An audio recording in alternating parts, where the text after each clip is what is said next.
welcome to One Man's Collection. I'm currently looking at the Ferrari Collection number 45. This is the Ferrari F40 Racing or Competizione. I'm not sure how to pronounce that, or competition version. Now I have two of these here. Reason being is I bought a second one that had a different base label. Turns out the car itself, including what's underneath, is identical. So I will take a closer look at these. But admittedly, one of my favourite cars, Ferrari F40. Apologies for the dark start to the video there. In order to be able to get the text to work correctly, I needed to actually set it up so that I can actually read it. All right. Excuse me. In this issue, we're going to be looking at the single-seater, which is the Indianapolis 500 375 Indy. Competition model, there we go. F40 Competizione 1989, or competition. And also what's written underneath these is racing. Excuse me. Ferrari's first fiberglass model, the 308, is the production model in this particular magazine, and the poster is of the race-tuned sports car F40. So I'm not going to read everything in detail. If you've not seen one of these basic review of this magazine or subscription, I only go through these very briefly. If you do want to read a lot of that information there, you will need to pause the video. So Ferrari developed a version of the 375 model solely for the grueling 1952 Indianapolis 500, but the 375 Indy only US appearance did not live up to expectation. I think we do already have a 375. I might have already opened that and reviewed it. Has a rear 60-degree V12, just under 4.5 litres, with 400 brake horsepower, 7,500 RPM, and a 325 kilometre or 202 mile per hour top speed. I hope these guys actually wore proper helmets. I think this is back in the day of leather helmets. How's that? 202 mile an hour with nothing but a leather helmet to stop your hair from getting blown out. Single-seater developed to take part in the Indianapolis 500 was fitted with a more powerful version of the 4493.73 cc and 60-degree V12 engine. For the two F1 seasons, in the 375 model, the compression was increased from 11:1 to 13:1, while the power rose from 400 brake horsepower at 7,500 RPM. Giving a specific output of 89 brake horsepower per litre.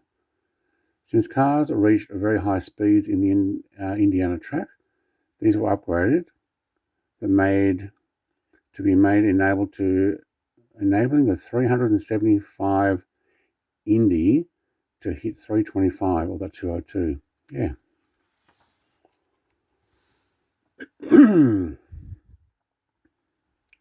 Ascari's Indianapolis disappointment. Okay, I'm not going to read the whole story there. Alberto Ascari, right, makes good progress in early stages of the 1952 Indianapolis 500. Note a very different aerodynamic styling of the North American car behind him. Yeah, he's got a huge intake and they've got hardly anything.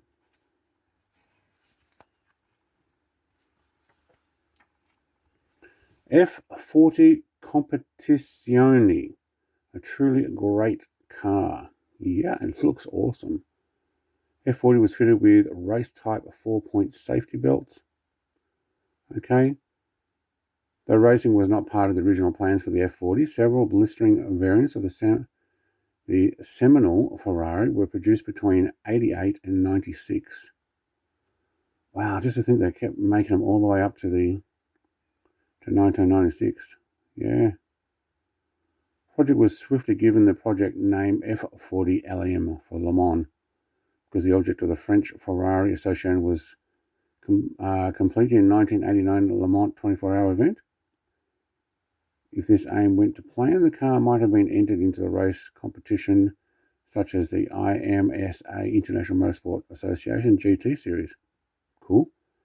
F40 element kept the same appearance in the production model, which itself began designed and constructed in a highly developed, almost competition standard, but major modifications were made to the road car, mainly under the skin. Yeah, didn't have the pop-up lights, had those fully solid ones. The blue, I have a feeling I have one of those in model car. I have to have a look. Can't remember what I've got. I do like the F40, is one of my favourite. Ferrari Club Italia. Yep. Story of the competition, F40 had 3 strands at the beginning. There was F40 LM, which completed only the IMSA races in North America, and driven by drivers of caliber John Lacey and Jean-Pierre Jabouille. I'm not sure I'm pronouncing that right.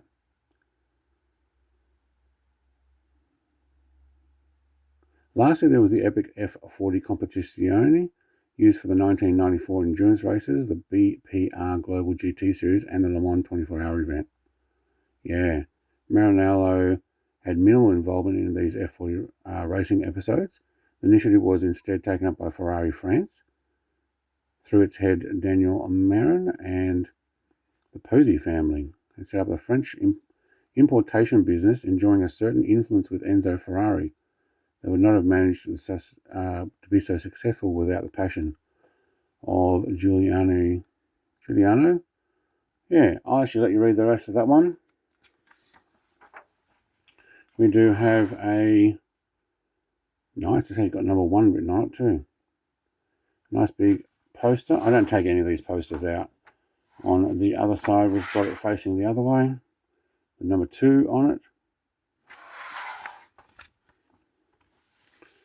Engine in these is a mere red longitudinal 90-degree V8, just under 3 litres.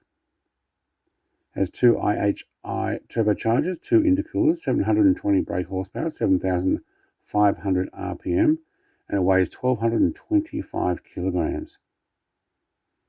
Does a 367 kilometers per hour or 228 miles per hour. Made between 88 and 96, and only 18 were ever produced. Wow. You would not want to wreck one in a race. Getting another one's difficult. Global competition success. The F40 did not take part in an 89 Le Mans, the competitive object for which it had been designed, but its racing career instead began in the IMSA GT Championship in North America. Impressive debut on 14th of October 89 saw the podium place in Laguna Seca for future Ferrari F1 driver Jean Alesi. Then in 1990, the model achieved further distinguished results with a 3rd place for John Alesi, Olivier Gouliard Mid-Ohio, plus 2nd place for 2 other drivers in motorsport in Canada, and even Watkins Glen. 94, the F40 took part in the BPR Global GT Series, which I was mentioning before. Would later become the FIA GT World Championship. Similar body work, all but aerodynamically more sophisticated than the F40, used the IMSA series, upgraded the model with faired twin round headlights in the same position as the retractable headlights. Yes, so the ones we have on the car here. Very good. A few more wins by the looks of it. All right, moving on to the production models of this magazine. This particular issue, the Ferrari's first fiberglass model, which is the 308 GTB. Is the 308 GTB the one that Magnum PI used in the TV show? I think it is. Refined yet the same aggressive, the 308 GTB and GTS with removable roof panels was a key model for Ferrari after it was bought in to replace the Dino 246. Actually, I think it was a GTS that Selleck drove in a Magnum PI. Someone can write down in the comments if I'm wrong, but it looked like that one up there. Because I remember I used to jump in and out of the car sometimes through the top, didn't he? Because he was really tall. Thomas Alec. If you're too young to know what I'm talking about, you'll have to do a internet search. Sure, there's heaps of videos on YouTube.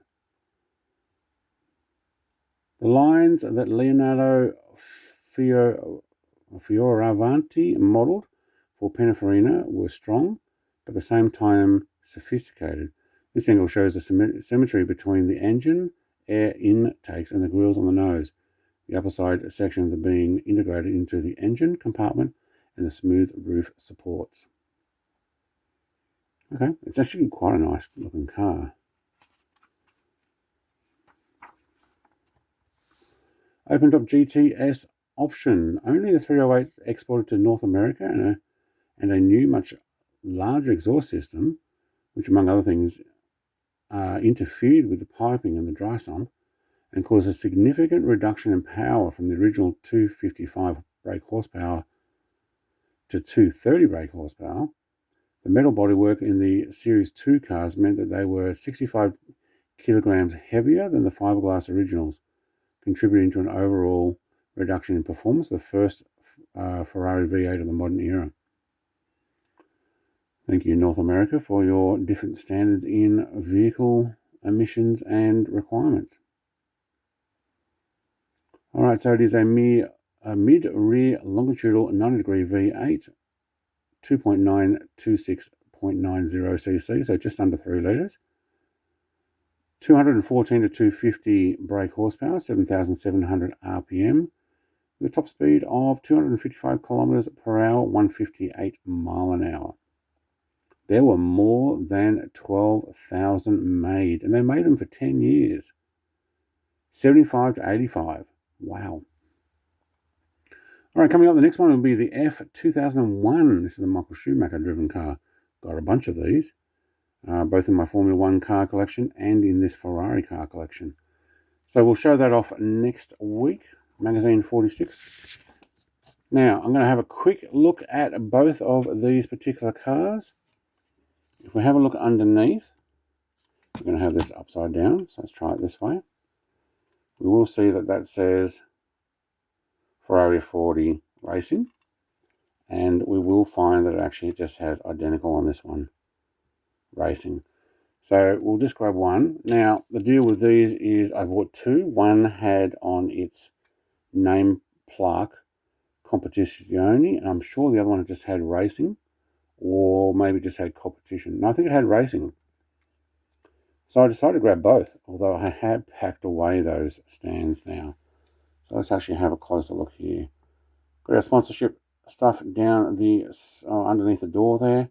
Pirelli definitely up above the wheels. The rear end looks pretty nice. Not much to it. There's no air vents coming through that. There is a little bit of texture to it, but there's not a full air vent there. The black wing, though, is put on the top there. Have an antenna, which this one looks like it's just leaning over a bit. It's a soft antenna, so it's not like you're going to break it off just by barely tapping it. I think we have silver on the mirrors. We do. Slidey windows. Do have 2 seats in these. Looking at the front, massive intake there, which is synonymous with the racing version of these. And again, looking underneath, you do have where the engine is. And Ferrari's pretty good with requiring these models to be at a certain level. And I've been quite happy with them. See if we can actually have a look at the engine. Yep, or as much as you're going to be able to through that glass. Very nice. Now I'm going to put these, I should put them both back to back or side by side on the turntable. Thank you very much for watching. Like, comment, subscribe. We'll be back with Michael Schumacher's F1 F2001 next week. Cheers. Bye.